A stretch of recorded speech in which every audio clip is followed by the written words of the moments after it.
ಮಧ್ಯಾಹ್ನ ಅಗ್ರವಾರ್ತೆಗೆ ಸ್ವಾಗತ. ನಾನ್ ಶರ್ಮಿತಾ ಶೆಟ್ಟಿ. ಲಸಿಕೆಗೆ ಕೌಂಟ್ ಡೌನ್. ಮೋದಿ ಸರ್ವಪಕ್ಷ ಸಭೆ. ಸೋಂಕು ಏರಿಕೆ ಭಯ. ಮತ್ತೆ ನೈಟ್ ಕರ್ಫ್ಯೂನಾ? ಕೊರೋನಾ ಎರಡನೇ ಅಲೆಗೆ ಬ್ರೇಕ್ ಹಾಕುತ್ತಾ ಸರ್ಕಾರ? ಇದು ಕೊರೋನಾ ಕಟ್ಟೆಚ್ಚರ. News 18 mega coverage.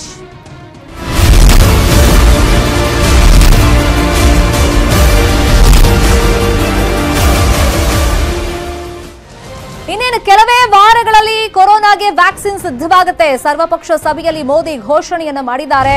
ವ್ಯಾಕ್ಸಿನ್ ಬಗ್ಗೆ ಮೋದಿ ಸರ್ವಪಕ್ಷ ಸಭೆಯಲ್ಲಿ ಉಲ್ಲೇಖವನ್ನು ಮಾಡಿದ್ದಾರೆ. ಇನ್ನೇನು ಎರಡನೇ ಅಲೆ ಆರಂಭ ಆಗುತ್ತೆ ಅನ್ನೋ ಆತಂಕದಲ್ಲೇನೆ ಇವತ್ತು ಸರ್ವಪಕ್ಷ ಸಭೆಯನ್ನು ನಡೆಸಿದ್ರು ನರೇಂದ್ರ ಮೋದಿ ಅವರು ವಿಡಿಯೋ ಕಾನ್ಫರೆನ್ಸ್ ಮುಖಾಂತರ.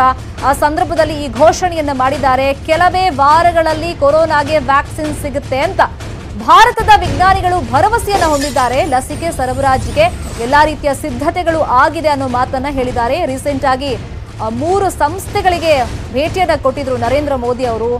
ಅದು ಎಷ್ಟು ಪರಿಣಾಮಕಾರಿಯಾಗಿ ಕೆಲಸ ಮಾಡುತ್ತೆ, ಯಾವ ಹಂತದಲ್ಲಿದೆ ಈ ಲಸಿಕೆಯ ಪ್ರಯೋಗ ಅಂತೆಲ್ಲ. उधर इतनी कम है. भारत ने जिस तरह कोरोना के खिलाफ लड़ाई को लड़ा है वो प्रत्येक देशवासी की अदम्य इच्छा शक्ति को दिखाता है. विकसित देशों, अच्छे मेडिकल इंफ्रास्ट्रक्चर वाले देशों की तुलना में भी भारत ने इस लड़ाई को कहीं बेहतर तरीके से लड़ा है और अपने ज्यादा से ज्यादा नागरिकों की जान बचाई है. हम भारतीयों का संयम, हम भारतीयों का साहस, हम भारतीयों का सामर्थ्य इस पूरी लड़ाई के दौरान अतुलनीय रहा है, अभूतपूर्व रहा है. हमने सिर्फ अपने ही नागरिकों की चिंता नहीं की, बल्कि हमारे देशों के नागरिकों को भी बचाने का हर प्रयास, अन्य देशों के साथ मदद करने का भी काम, हर संभव प्रयास किया गया. साथियों, फरवरी मार्च की आशंकाओं भरे, डर भरे माहौल से लेकर आज दिसंबर के विश्वास और उम्मीदों भरे वातावरण के बीच भारत ने बहुत लंबी यात्रा तय की है.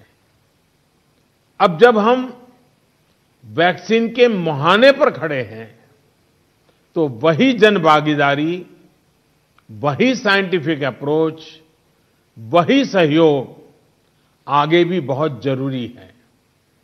आप सभी अनुभवी साथियों के सुझाव भी समय समय पर भी इसमें प्रभावी भूमिका निभाएंगे. आप सभी जानते हैं कि जब भी इतना व्यापक टीकाकरण अभियान चलता है तो अनेक प्रकार की अफवाहें भी समाज में फैलाई जाती हैं. ये अफवाहें जनहित और राष्ट्रहित दोनों के विरुद्ध होती है. इसलिए हम सभी दलों का यह दायित्व है कि देश के नागरिकों को ज्यादा से ज्यादा जागरूक करें, उन्हें किसी भी अफवाह में बचाएं. इसके साथ ही हम जानते हैं दुनिया में जिस प्रकार से कर्व बदल रहा है और चित्र कहां से कहां जाएगा कोई कह नहीं सकता है. और ऐसे में हमारे जो प्रूवन रास्ते हैं, प्रूवन हथियार है, उसको हमने कभी भी छोड़ना नहीं है. और इसलिए 2 गज की दूरी और मास्क के प्रति भी हम लोगों को लगातार सतर्क करते रहना है. देश ने अब तक जो प्राप्त किया है, किसी भी तरह की लापरवाही उसे नुकसान पहुंचा सकती है. मैं सभी राजनीतिक दलों के महानुभावों से आग्रह करूंगा, हर एक को आज बोलने का अवसर नहीं मिला है, लेकिन मेरी प्रार्थना है कि आप लिखित भेजिए. आपके सुझाव बहुत काम आएंगे. आपके सुझावों को गंभीरता से लिया जाएगा और योजना में वो भी बहुत पूरक होंगे. इन सभी आग्रह के साथ मैं आज आप सभी का बहुत बहुत आभार व्यक्त करता हूं. आपने समय निकाला, बहुत बहुत धन्यवाद.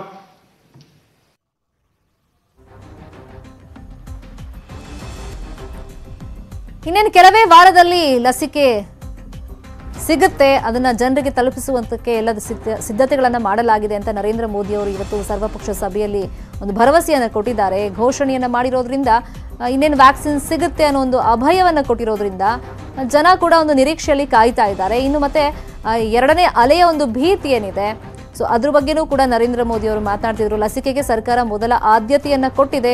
ಲಸಿಕೆ ಸಂಗ್ರಹಿಸೋದಕ್ಕೆ ಎಲ್ಲಾ ರೀತಿಯ ತಯಾರಿಗಳು ಎಲ್ಲ ರಾಜ್ಯಗಳಲ್ಲೂ ಕೂಡ ಆಗಿದೆ, ಮತ್ತೆ ಸರಬರಾಜಿಗೂ ಕೂಡ ಎಲ್ಲ ರೀತಿಯ ಸಿದ್ಧತೆಗಳು ಆಗಿದೆ ಅನ್ನೋ ಒಂದು ಘೋಷಣೆಯನ್ನ ಮಾಡಿದ್ದಾರೆ. ಇನ್ನೇನು ಕೆಲವೇ ವಾರಗಳಲ್ಲಿ ವ್ಯಾಕ್ಸಿನ್ ಸಿದ್ಧವಾಗುತ್ತೆ, ಅದರ ಸರಬರಾಜಿಗೂ ಕೂಡ ತಯಾರಿಗಳಾಗಿದೆ ಅಂತ ಸರ್ವಪಕ್ಷ ಸಭೆಯಲ್ಲಿ ಮೋದಿ ಘೋಷಣೆಯನ್ನ ಮಾಡಿದ್ದಾರೆ. ಪ್ರತಿಯೊಬ್ಬ ನಾಗರಿಕರ ಒಂದು ಜೀವ ರಕ್ಷಣೆಯನ್ನ ಮಾಡಬೇಕು, ಅದಕ್ಕೋಸ್ಕರ ಲಸಿಕೆ ಬೇಕಾಗುತ್ತೆ. ಆ ಲಸಿಕೆ ತಯಾರಿಕೆಯಲ್ಲಿ ಏನು ಸಂಶೋಧನೆಗಳಾಗಿದೆ, ಭಾರತದ ವಿಜ್ಞಾನಿಗಳು ಭರವಸೆಯನ್ನ ಹೊಂದಿದ್ದಾರೆ. ನಿರಂತರವಾಗಿ ಅದರ ಮೇಲೆ ಅವರು ಕೆಲಸವನ್ನ ಮಾಡ್ತಾ ಇದ್ದಾರೆ, ಸಂಶೋಧನೆಯನ್ನ ಮಾಡ್ತಾ ಇದ್ದಾರೆ. ಲಸಿಕೆ ಸರಬರಾಜಿಗೆ ಸಿದ್ಧತೆಗಳು ಆಗಿದೆ. ಲಸಿಕೆಗೆ ಸರ್ಕಾರ ಮೊದಲ ಆದ್ಯತೆಯನ್ನ ಕೊಡುತ್ತೆ ಅನ್ನೋ ಮಾತನ್ನು ಕೂಡ ಇವತ್ತಿನ ವಿಡಿಯೋ ಕಾನ್ಫರೆನ್ಸ್ ನಲ್ಲಿ ನರೇಂದ್ರ ಮೋದಿ ಅವರು ಹೇಳಿದ್ದಾರೆ.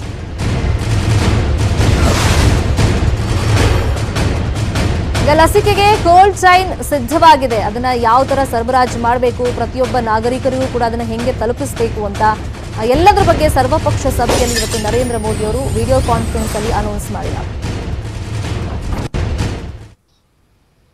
इस चर्चा में नजर आया है वो कोरोना के खिलाफ देश की लड़ाई को और अपनी सफलता को लेकर बहुत ही आश्वस्त हैं. उनका कॉन्फिडेंस लेवल बहुत ही मजबूत है जी. अभी अन्य देशों की कई वैक्सीनों के नाम बाजार में हम सब सुन रहे हैं. राज्य सरकारों की मदद से उसका भी आकलन हो रहा है. कोल्ड चेन को और मजबूत करने के लिए भी साथ ही साथ अनेक नए प्रकल्प भी चल रहे हैं, कई और नए प्रयास भी चल रहे हैं. भारत ने एक विशेष सॉफ्टवेयर भी बनाया है, कोविन, जिसमें कोरोना वैक्सीन के लाभार्थी वैक्सीन के उपलब्ध स्टॉक और स्टोरेज से जुड़ी रियल टाइम इंफॉर्मेशन रहेगी. भारत में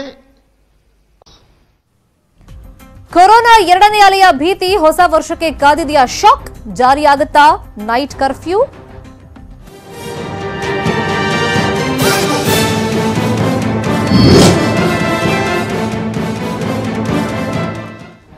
ಕೊರೋನಾದಿಂದ ಹೊಸ ವರ್ಷಾಚರಣೆಗೆ ಬ್ರೇಕ್ ಬೀಳುತ್ತಾ ಅನ್ನೋದನ್ನ ಸರ್ಕಾರ ಇವತ್ತು ನಿರ್ಧಾರ ಮಾಡುತ್ತೆ. ಡಿಸೆಂಬರ್ 26ರಿಂದ ಜನವರಿ 1ರ ತನಕ ನೈಟ್ ಕರ್ಫ್ಯೂ ಹೇರಿಕೆ ಮಾಡಬಹುದು, ಚಾನ್ಸಸ್ ಇದೆ ಅಂತ ಹೇಳಲಾಗ್ತಾ ಇದೆ.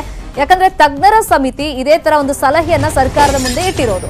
ರಾತ್ರಿ 8ರಿಂದ ಬೆಳಗ್ಗೆ 5 ಗಂಟೆ ತನಕ ನೈಟ್ ಕರ್ಫ್ಯೂ ಜಾರಿ ಮಾಡಿ ಅಂತ ಸಮಿತಿ ಈಗ ಶಿಫಾರಸನ್ನ ಮಾಡಿದೆ. ತಜ್ಞರ ಸಮಿತಿ ಶಿಫಾರಸ್ ಮಾಡಿರೋದು. ನೈಟ್ ಕರ್ಫ್ಯೂ ಜಾರಿಗೆ ಸರ್ಕಾರ ಮೀನಾಮೇಷ ಎಣಿಸ್ತಾ ಇದೆ. ಸಿಎಂ ತೀರ್ಮಾನವೇ ಅಂತಿಮ ಅಂತ ಸುಧಾಕರ್ ಅವರು ಇವತ್ತು ಹೇಳಿದ್ದಾರೆ. ರಾಜ್ಯದಲ್ಲಿ ನೈಟ್ ಕರ್ಫ್ಯೂ ಹೇರುವಂತ ಅಗತ್ಯವಿಲ್ಲ, ಸಿಎಂ ಜೊತೆ ಚರ್ಚೆ ನಡೆಸಿ ನಿರ್ಧಾರ ಮಾಡ್ತೀನಿ ಅಂತ ಸುಧಾಕರ್ ಹೇಳಿದ್ದಾರೆ. ಒಂದು ವಾರ ನೈಟ್ ಕರ್ಫ್ಯೂ ಹಾಗಾದ್ರೆ ಜಾರಿಯಾಗುತ್ತಾ ಇಲ್ವಾ ಅನ್ನೋದನ್ನ ನೋಡ್ಬೇಕು. ಯಾಕಂದ್ರೆ ಸುದ್ದಿಗೋಷ್ಠಿಯಲ್ಲಿ ಆಗ್ಲೇ ಡಾಕ್ಟರ್ ಕೆ ಸುಧಾಕರ್ ಮಾತಾಡುವಾಗ ಹೇಳಿದ್ರು, ಎರಡನೇ ಅಲೆ ಅನ್ನೋದು ಜನವರಿ ಅಥವಾ ಫೆಬ್ರವರಿಯಲ್ಲಿ ನಾವು ಫೇಸ್ ಮಾಡಬೇಕಾಗತ್ತೆ, ಸೊ ಅದಕ್ಕೆ ಈಗಲಿಂದಲೇ ತಯಾರಿಗಳನ್ನ ಮಾಡ್ಕೊಳ್ಬೇಕು ಅಂತ ಏನೋ ಹೇಳಿದ್ರು. ಬಟ್ ನೈಟ್ ಕರ್ಫ್ಯೂ ಬಗ್ಗೆ ಅವರು ಸ್ಪಷ್ಟವಾಗಿ ಏನು ಹೇಳಿಲ್ಲ, ಉಲ್ಲೇಖವನ್ನ ಮಾಡಿಲ್ಲ.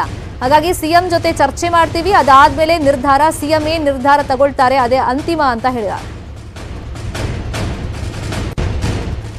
ಈಗ ಬ್ರಿಗೇಡ್ ರೋಡು MG ರೋಡ್ ಯಾಕಮ್ಮ ಇಡೀ ರಾಜ್ಯದಲ್ಲಿ ಅವ್ರು ಕೊಟ್ಟಿರುವಂಥದ್ದು ಡಿಸೆಂಬರ್ 20ರಿಂದ ಜನವರಿ 2ವರೆಗೂ ಎಲ್ಲ ರೀತಿಯ ಕಾರ್ಯಕ್ರಮಗಳು, ಸಮಾರಂಭಗಳು ಇವೆಲ್ಲವನ್ನು ಕೂಡ ಬಂದ್ ಮಾಡಬೇಕು ಅಂತ ಹೇಳಿದ್ದಾರೆ, ನಿಷೇಧ ಮಾಡಬೇಕು ಅಂತ ಹೇಳಿದ್ದಾರೆ. ಈಗ ಸಲಹಾ ಸಮಿತಿ, ತಾಂತ್ರಿಕ ಸಲಹಾ ಸಮಿತಿ ಸರ್ಕಾರ ನೇಮಕ ಮಾಡಿರುವಂಥವ್ರು ಕೊಟ್ಟಾಗ ಇದನ್ನ ಖಂಡಿತವಾಗಿ ನಾವು ಕೂಡ ಗಂಭೀರವಾಗಿ ತೆಗೆದುಕೋಬೇಕಾಗ್ತದೆ, ಮಾಡಬೇಕಾಗ್ತದೆ ಅಲ್ವಾ. ಅದಕ್ಕೆ ಮಾನ್ಯ ಮುಖ್ಯಮಂತ್ರಿಗಳ ಜೊತೆ ಚರ್ಚೆ ಮಾಡಿ ಅಂತಿಮವಾಗಿ ನಾವು ನಮ್ಮ ನಿರ್ಧಾರವನ್ನು ಪ್ರಕಟಿಸ್ತೀವಿ. ಸೊ ಸರ್ಕಾರ ಇದನ್ನ ತೆಗೆದುಕೊಂಡಿದೆ, ಈ ರಿಪೋರ್ಟನ್ನು ನಾವು ತೆಗೆದುಕೊಂಡಿದ್ದೀವಿ, ಇದರ ಬಗ್ಗೆ ಅಧ್ಯಯನ ಈಗ ಅವ್ರ ಜೊತೆ ಚರ್ಚೆ ಮಾಡಿದ್ದೀವಿ. ಇನ್ನೂ ಕೂಡ ಕೂಲಂಕುಷವಾಗಿ ನಮ್ಮ ಉನ್ನತ ಮಟ್ಟದ ಅಧಿಕಾರಿಗಳಿದ್ದಾರೆ, ಅವ್ರ ಜೊತೆ ಚರ್ಚೆ ಮಾಡಿ ಮಾನ್ಯ ಮುಖ್ಯಮಂತ್ರಿಗಳ ಜೊತೆ ಒಂದು ಸಮಾಲೋಚನೆ ಮಾಡಿ ಅಂತಿಮವಾಗಿ ಸರ್ಕಾರ ಏನು ನಿರ್ಧಾರ ತೆಗೆದುಕೊಳ್ಳುತ್ತೆ ಅನ್ನೋದನ್ನ ತಮ್ಮ ಮುಂದೆ ಪ್ರಕಟಿಸ್ತೀವಿ.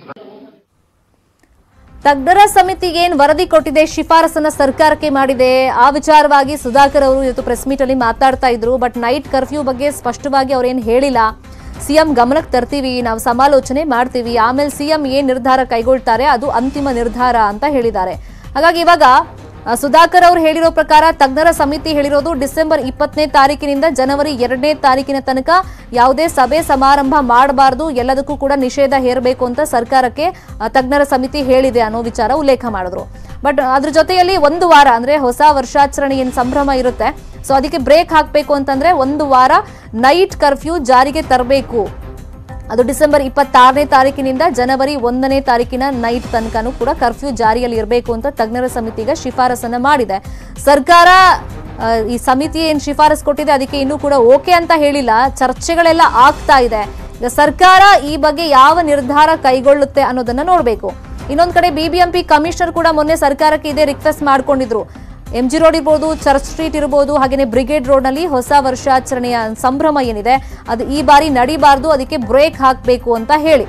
ಸೊ ಹಾಗಾಗಿ ಈಗ ಸರ್ಕಾರ ಅಂತಿಮವಾಗಿ ಯಾವ ನಿರ್ಧಾರಕ್ಕೆ ಬರುತ್ತೆ, ನೈಟ್ ಕರ್ಫ್ಯೂ ವಿಚಾರ ಮತ್ತೆ ಹೊಸ ವರ್ಷಾಚರಣೆಯ ಸಂಭ್ರಮಕ್ಕೆ ಬ್ರೇಕ್ ಹಾಕೋದು ಮತ್ತೆ ಸಭೆ ಸಮಾರಂಭಗಳಿಗೆ ಬ್ರೇಕ್ ಹಾಕೋ ವಿಚಾರ, ಸೊ ಇದನ್ನ ಮುಖ್ಯಮಂತ್ರಿಗಳು ನಿರ್ಧಾರ ಮಾಡ್ತಾರೆ, ನಾವು ಸಮಾಲೋಚನೆ ಮಾಡ್ತೀವಿ ಅಂತ ಹೇಳಿ ಡಾಕ್ಟರ್ ಕೆ ಸುಧಾಕರ್ ಹೇಳಿದ್ದಾರೆ.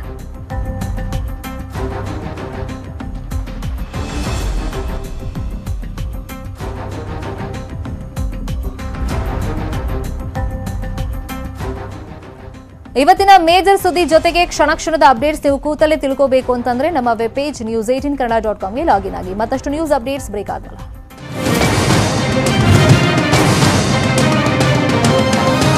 ಹಿಡಿದೆದ್ದ ಕನ್ನಡಿಗರು ನಾಳೆ ಕರ್ನಾಟಕ ಬಂದ್, ನಾಳೆ ಮನೆಯಿಂದ ಹೊರಗಡೆ ಬರ್ಬೇಕಾ ಬೇಡ್ವಾ, ಬಂದ್ ದಿನ ಏನಿರುತ್ತೆ ಏನೇನಿರಲ್ಲ, ಇದು ಕರ್ನಾಟಕ ಬಂದ್, news18 ನಿರಂತರ ಕವರೇಜ್.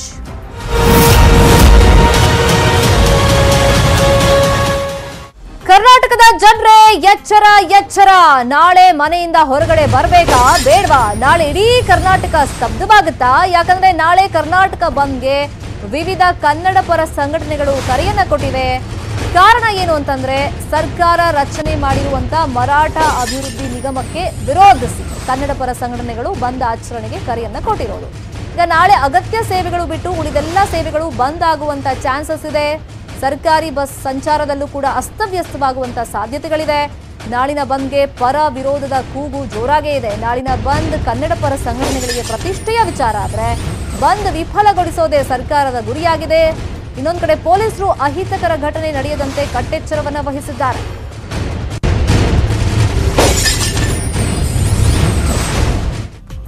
ನಾಳೆ ಕರ್ನಾಟಕ ಬಂದ್ ಹಿನ್ನೆಲೆಯಲ್ಲಿ ಬೆಂಗಳೂರಲ್ಲಿ ಬಿಗಿ ಬಂದೋಬಸ್ತ್ ಕೈಗೊಳ್ಳಲಾಗಿದೆ ಅಂತ ಪೊಲೀಸ್ ಕಮಿಷನರ್ ಕಮಲ್ ಪಂತ್ ಮಾಹಿತಿಯನ್ನು ಕೊಟ್ಟಿದ್ದಾರೆ.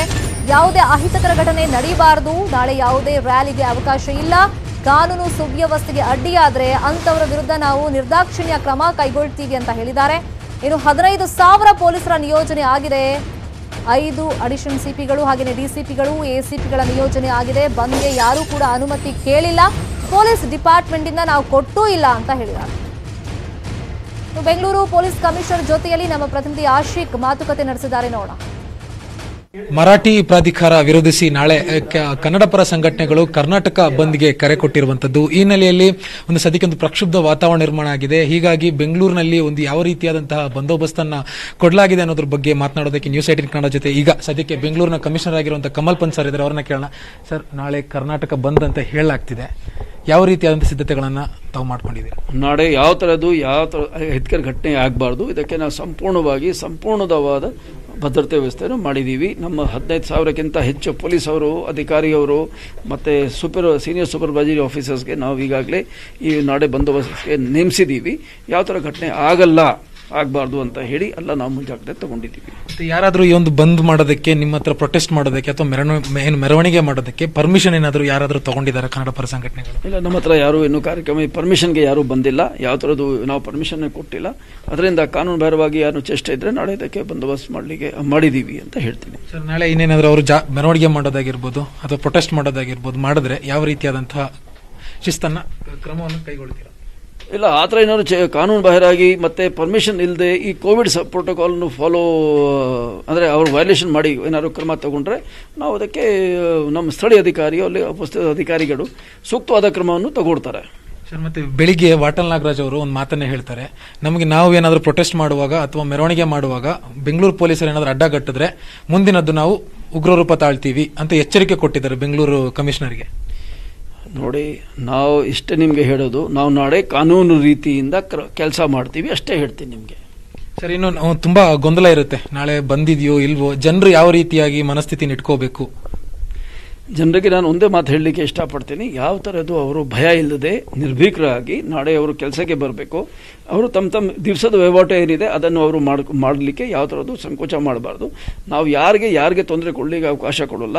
ಈ ಥರ ಚೇಷ್ಟೆ ಮಾಡೋರ ಮೇಲೆ ಕೂಡ ನಾವು ಕ್ರಮ ತಗೊಳ್ತೀವಿ. ಯಾರು ಈ ಥರ ಮಾಡಿದರೆ ಅವರು ಬಂದು ನಮಗೆ 100ಗೆ, ಇಲ್ಲಾಂದರೆ ಸುತ್ತಮುತ್ತ ಇಲ್ಲರೋ ಯಾವ ಪೊಲೀಸ್ ಬಲ ಯಾರು ಪೊಲೀಸರಿದ್ದರೆ ಅವರಿಗೆ ಮಾಹಿತಿ ಕೊಡಲಿ, ನಾವು ಸೂಕ್ತವಾಗಿ ಕ್ರಮ ತಗೊಳ್ತೀವಿ. ಸರ್, ಮತ್ತೆ ತುಂಬಾ ಸೂಕ್ಷ್ಮ ಪ್ರದೇಶಗಳಿದೆ ಬೆಂಗಳೂರಲ್ಲಿ, ಅಲ್ಲೆಲ್ಲಾದರೂ ಹೆಚ್ಚಿನ ವಿಶೇಷ ಪ್ಯಾಟ್ರೋಲಿಂಗ್ ಏನಾದರೂ ಏರ್ಪಡಿಸಿದ್ದಾರೆ? ಇಲ್ಲ, ಇಡೀ ಬೆಂಗಳೂರಲ್ಲಿ ಆ ಜಾಗದು ಏನು ಸೂಕ್ಷ್ಮತೆ ಇದೆ ಅದನ್ನು ಅರ್ಥ ಮಾಡಿಕೊಂಡು ಅದಕ್ಕೆ ಪಿಕೆಟಿಂಗ್ ಹಾಕಿದ್ದೀವಿ, ಪೆಟ್ರೋಲಿಂಗ್ ಇದೆ, ಮೊಬೈಲ್ ಎಲ್ಲ ಥರದ ವ್ಯವಸ್ಥೆ ಇರ್ತದೆ. ಯಾವ ಅಧಿಕಾರಿ ಎಲ್ಲಿ ಇರಬೇಕು ಅದಕ್ಕೆ ಕೂಡ ಒಂದು ಯೋಚನೆ ಮಾಡಿ ಆ ವ್ಯವಸ್ಥೆನ ಮಾಡಲಾಗಿದೆ. ಒಟ್ಟಾರೆಯಾಗಿ ನಾಳೆ ಬೆಂಗಳೂರು ಅಂದ್ರೆ ಕರ್ನಾಟಕ ಬಂದು ಯಶಸ್ವಿ ಆಗಲ್ಲ ಅಂತಿದ್ದೀರಾ? ನೋಡ್ರಿ, ನಾನು ಇದು ಹೇಳ್ತಾ ಇಲ್ಲ, ನಾನು ಅಷ್ಟೇ ಹೇಳ್ತಾ ಇದ್ದೀನಿ, ನಾವು ನಾಗರಿಕರಿಗೆ ಜನರಿಗೆ ಸಂಪೂರ್ಣ ಭದ್ರತೆ ಕೊಡಲಿಕ್ಕೆ ನಾಳೆ ಬದ್ಧರಾಗಿದ್ದೀವಿ ಅಂತ ಹೇಳ್ತಾ ಇದ್ದೀನಿ. Thank you sir. ಇದಿಷ್ಟು ಏನು ಬೆಂಗಳೂರು ಕಮಿಷನರ್ ಕಮಲ್ ಪಂತ್ ಅವರ ಮಾತು. ನಾಳೆ ಕರ್ನಾಟಕ ಬಂದ್ ಅಂತ ಹೇಳ್ತಿದ್ದಾರೆ, ಆದ್ರೆ ಯಾರು ಕೂಡ ನಮ್ಮ ಹತ್ರ ಪರ್ಮಿಷನ್ ತಗೊಂಡಿಲ್ಲ, ಹೀಗಾಗಿ ನಾವು ಅದಕ್ಕೆ ಆಸ್ಪದವನ್ನ ಕೊಡೋದಿಲ್ಲ. ಒಂದ್ ವೇಳೆ ಯಾರಾದ್ರೂ ಪ್ರತಿಭಟನೆ ಮಾಡಿದ್ರೆ ಅಥವಾ ಮೆರವಣಿಗೆ ಮಾಡಿದ್ರೆ ಅದಕ್ಕೆ ಕಾನೂನಾತ್ಮಕ ರೀತಿಯಲ್ಲಿ ಶಿಸ್ತನ್ನ ಕ್ರಮವನ್ನು ಕೈಗೊಳ್ತೀವಿ ಅಂತ ಹೇಳ್ತಿದ್ದಾರೆ. ಜೊತೆಗೆ ಯಾರೂ ಕೂಡ ಸಾರ್ವಜನಿಕರು ಭಯ ಬೀಳೋ ಅಗತ್ಯ ಇಲ್ಲ. ತಮ್ಮ ಎಂದಿನ ಚಟುವಟಿಕೆಗೆ ಅದನ್ನ ಮುಂದುವರಿಸಿ ತಾವು ಹೆಂಗಿರ್ತೀವೋ ದಿನನಿತ್ಯ ಹಂಗಿದ್ಬಿಡಿ ಅನ್ನುವಂತ ಒಂದು ಮಾತನ್ನು ಕೂಡ ಕಮಿಷನರ್ ಅವರು ಹೇಳಿರುವಂತ. ಕ್ಯಾಮರಾ ಪರ್ಸನ್ ಯೋಗೇಶ್ ಜೊತೆ ಆಶಿಕ್ ಮುಲ್ಕಿ, ನ್ಯೂಸ್ 18 ಕನ್ನಡ, ಬೆಂಗಳೂರು.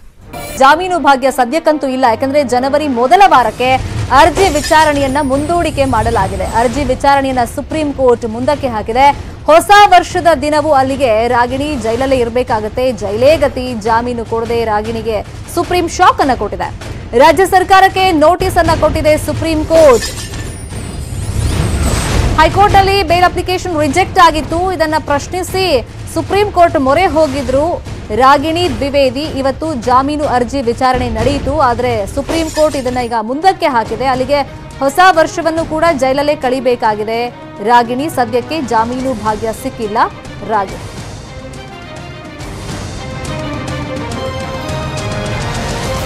ಜನವರಿ ಮೊದಲ ವಾರದಲ್ಲಿ ಈಗ ಜಾಮೀನು ಭವಿಷ್ಯ ನಿರ್ಧಾರ ಆಗುತ್ತೆ.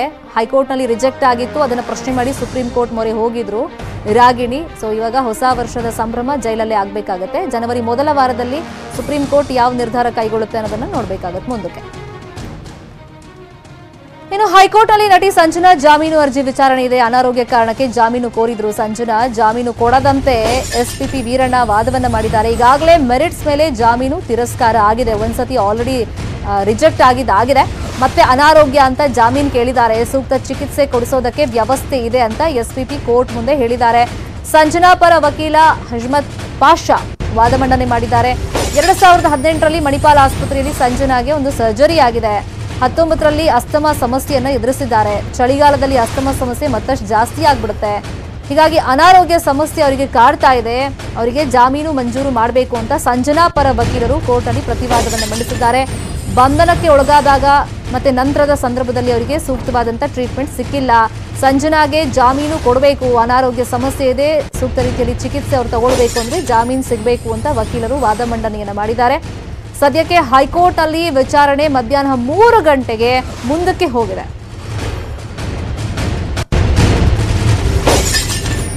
ಆಲ್ರೆಡಿ ಹೈಕೋರ್ಟ್ ಅಲ್ಲಿ ಇಬ್ರು ಜಾಮೀನು ಅರ್ಜಿ ರಿಜೆಕ್ಟ್ ಆಗಿತ್ತು.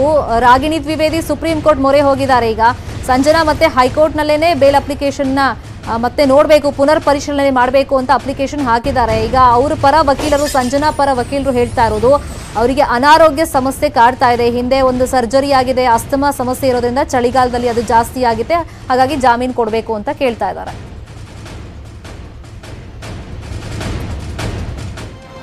ಮಂಡ್ಯದಲ್ಲಿ ಡೈರಿ ನಿರ್ದೇಶಕಿ ಮೇಲೆ ದೌರ್ಜನ್ಯ ಆಗಿದೆ. ಬಾಗಲಕೋಟೆ ಘಟನೆ ಮಾಸುವ ಮುನ್ನವೇ ಮತ್ತೊಂದು ಕೃತ್ಯ ರಾಜ್ಯದಲ್ಲಿ ನಡೆದಿದೆ.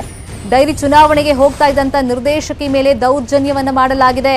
ನಾಗಮಂಗಲ ತಾಲೂಕಿನ ಗೊಲ್ಲರಹಳ್ಳಿಯಲ್ಲಿ ಘಟನೆ ನಡೆದಿದೆ. ಹಾಲು ಉತ್ಪಾದಕರ ಸಂಘದ ಚುನಾವಣೆ ಸಂದರ್ಭದಲ್ಲಿ ಈ ತರ ಘಟನೆ ಆಗಿರೋದು. ಇಲ್ಲಿ ನಿರ್ದೇಶಕಿ ಶಾರದಮ್ಮ ಅವರನ್ನ ರಾಜೇಗೌಡ ಎಳೆದಾಡಿದ್ದಾರೆ. ದೃಶ್ಯದಲ್ಲೂ ನಾವು ನೋಡ್ತಾ ಇದ್ದೀವಿ.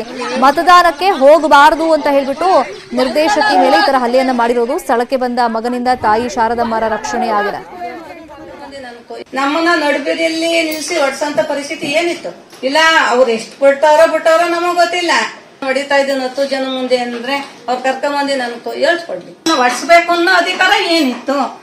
ಇಲ್ಲ ಅನುಮತಿಲಿ ಬಂದಿ ನನ್ನ ಹತ್ರ ಓಟ್ ಕೇಳಿದ್ರೆ ಇವರು ಇಲ್ಲ ತಾನೆ? ಇಲ್ಲ ಅವ್ರ ನಿಂತಾಗ ನಾನು ಹೋಗಿದ್ನ ಕೇಳಕ್ಕೆ ಇಲ್ಲ ತಾನೆ? ಇವತ್ತು ನನ್ನ ಮಕ್ಕಳು ಇಲ್ಲ ಇಲ್ಲಿ ಅಂತ ತಾನೆ ಹೊಡ್ಸಕ್ ನಿಂತಿದ್ದು. ನಾಳೆ ಸಹ ಒಂಟಿ ಮನೇಲಿ ಇದ್ದೀನಿ ನಾನು, ಎಲ್ಲಿ ಕಾಡೊಳಗಿದ್ದೀನಿ. 10 ಜನ ನುಗ್ಗಿ ಬಂದು ಹೊಡೆದಾಗ ನನ್ನ ಮಕ್ಕಳ ದಾರಿ ಅದು, ಆ ದಾರಿ ನನಗೆ ತೋರ್ಪಡ್ಬೇಕು. ಎಲ್ಲಿವರೆಗೂ ನಾನು ಇಲ್ಲಿ ಬಿಟ್ಕೊಡ. ಇದು ಸದ್ಯದ ನ್ಯೂಸ್ ಅಪ್ಡೇಟ್ಸ್. ನೋಡ್ತಾರೆ ನ್ಯೂಸ್ 18 ಕನ್ನಡ. ಜಾಲ ನಮ್ಮದು, ಬಲ ನಿಮ್ಮದು.